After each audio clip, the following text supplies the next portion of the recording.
नमस्कार, मैं हूं अंकिता दुबे। आप देख रहे हैं बीसीएन टाइम्स। आइए देखते हैं छत्तीसगढ़ के साथ देश विदेश की 10 बड़ी खबरें फटाफट अंदाज में। जबलपुर से रायपुर तक 3 अगस्त को पहली इंटरसिटी चलेगी। इंटरसिटी रोजाना जबलपुर से सुबह 6 बजे रवाना होगी और करीब 8 घंटे के सफर के बाद दोपहर 1:50 पर रायपुर स्टेशन पहुंचेगी। लंबे समय से इस रूट पर नई ट्रेन चलने का इंतजार था। अब रेलवे ने इस संबंध में आधिकारिक नोटिफिकेशन जारी कर दिया है। जबलपुर मंडल ने इसकी तैयारी शुरू कर दी है। जबलपुर से चलकर इंटरसिटी सुबह 6:10 पर मदन महल पहुंचेगी। मदन महल में 6:12 से यह रवाना होकर बालाघाट और गोंदिया होते हुए रायपुर आएगी। सूरजपुर में हाथियों के दौड़ते भागते वीडियो सामने आया है। इस वीडियो में साफ देखा जा सकता है कि 2 हाथी एक बेबी एलिफेंट खेतों के बीच भागते नजर आ रहे हैं। प्रतापपुर वन परिक्षेत्र के बहादुर गांव के ग्रामीण एकजुट होकर अपनी फसलों को हाथियों से भगाने के लिए उन्हें जंगल की ओर भगा रहे हैं। दरअसल पिछले कुछ दिनों से धर्मपुर सर्किल अंतर्गत वन परिक्षेत्र में 3 हाथियों का दल घूम रहा है। ये लगातार किसानों की धान और गन्ने की फसलों को नुकसान पहुंचा रहे हैं। इसी कारण ग्रामीणों ने मिलकर हाथियों को जंगल की ओर भगाने का प्रयास किया।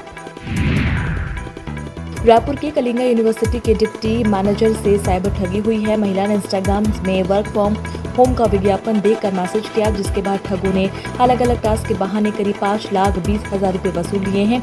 महिला ने ठग को दर्जन भर से ज्यादा ट्रांजैक्शन किए हैं। ये पूरा मामला खतईराई थाना क्षेत्र का है। खतमराई पुलिस से मिली जानकारी के मुताबिक जयश्री वर्मा ने थाने में शिकायत दर्ज कराई है, जिसमें बताया कि वह कलिंगा यूनिवर्सिटी में डिप्टी मैनेजर के पद पर पदस्थ है। जिले में कथित धर्मांतरण और मानव तस्करी के मामले में एक नया मोड़ आया है। नारायणपुर के कुकड़ा झोर गांव की छुड़ाई गई युवती कमलेश्वरी प्रधान ने मीडिया में बयान देकर पूरा केस पलट दिया है। युवती ने दावा किया है कि वह और उसके 2 अन्य साथी जो ओरछा के रहने वाले हैं अपनी मर्जी से काम के सिलसिले में बाहर जा रही थी। युवती ने आरोप लगाया है कि वह जंगल के कार्यकर्ताओं और पुलिस द्वारा जबरन झूठा बयान दिलवाया गया है। उसके साथ ही मारपीट भी की गई है। युवती ने मिशनरी नन और युवक को निर्दोष बताते हुए पूरी घटना को साजिश करार दिया।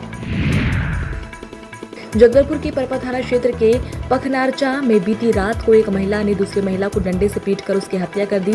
आरोपी महिला शांति कश्यप का बीती रात एक महिला के साथ किसी बात को लेकर विवाद हो गया था, जिसके बाद आरोपी महिला ने घर में रखे डंडे से पीट कर उसकी हत्या कर दी। घटना की जानकारी लगते ही गांव में दहशत फैल गई है। वहीं गांव में सन्नाटा पसरा है। आसपास के लोगों ने मामले की जानकारी पुलिस को दी है, जहां कुछ घंटे के अंदर ही महिला आरोपी को पुलिस ने गिरफ्तार कर लिया। छत्तीसगढ़ के जशपुर जिले में गुरुवार सुबह भूकंप के झटके महसूस किए गए हैं। सुबह 7:28 पर तेज आवाज के साथ धरती हिलने लगी। लोग घबराकर घरों से बाहर निकल आए। 3 से 4 सेकंड तक महसूस किए गए भूकंप के झटके। फिलहाल किसी नुकसान की खबर नहीं है। जानकारी के मुताबिक भूकंप का सेंटर जशपुर का बगीचा नगर था। रिक्टर स्केल पर इसकी तीव्रता 4.1 मापी गई है। प्रत्यक्षदर्शी ने बताया कि झटका इतनी तेज आवाज के साथ आई कि पहले लगा कि कोई विस्फोट हुआ है। कुछ सेकंड दीवारें और छतें थरथराने लगी। छत्तीसगढ़ के सूरजपुर जिले में एक बेटे ने अपनी पिता की हत्या कर दी है। मोबाइल खरीदने के लिए पैसे नहीं देने पर बेटे ने डंडे से पीट कर बाप को मार डाला। पुलिस ने आरोपी को हिरासत में लेकर पूछताछ कर रही है। ये मामला प्रेमनगर थाना क्षेत्र का है। दरअसल राम भरोस पांडु ने अपने पिता सुमार सय से मोबाइल खरीदने के लिए 5,000 रुपए मांगे थे, लेकिन पिता ने पैसे देने से इनकार कर दिया और गुस्से में बेटे ने थप्पड़ जड़ दिया। मारने पर बेटा तिलमिला गया और उसे धक्का देकर जमीन पर गिराया। फिर डंडे से ताबड़तोड़ हमला कर पिता को मार डाला। एक फास्ट ट्रैक अदालत ने पिछले महीने 8 साल की बच्ची से बलात्कार और हत्या के मामले में अपराधी को आजीवन कारावास की सजा सुनाई है। अदालत में फैसले में ये भी कहा है कि अंतिम सांस तक अपराधी को जेल के सलाखों के पीछे रखा जाएगा। एक वक्त था जब इंसाफ की आस में अदालत जाने वाले लोगों की उम्र गुजर जाती थी, लेकिन उनके मामलों में फैसले नहीं मिल पाते थे। ताजा मामला उत्तर प्रदेश के फिरोजाबाद का है, जहाँ एक फास्ट ट्रैक अदालत ने महज 25 दिन के भीतर ही उम्र कैद की सजा सुनाई। छत्तीसगढ़ में 2 ननों की गिरफ्तारी को लेकर पूर्व सीएम भूपेश बघेल ने कहा कि भाजपा वोट के लिए ध्रुवीकरण की राजनीति कर रही है। उन्होंने कहा कि केरल भाजपा कहती है कि कोई धर्मांतरण और मानव तस्करी नहीं हुई है, जबकि छत्तीसगढ़ भाजपा उल्टा धर्मांतरण का आरोप लगा रही है। बघेल ने कहा कि भाजपा को वोट चाहिए तो वे अलग बात कर रहे हैं। छत्तीसगढ़ में भाजपा को वोट चाहिए, इसलिए ध्रुवीकरण की राजनीति कर रही है।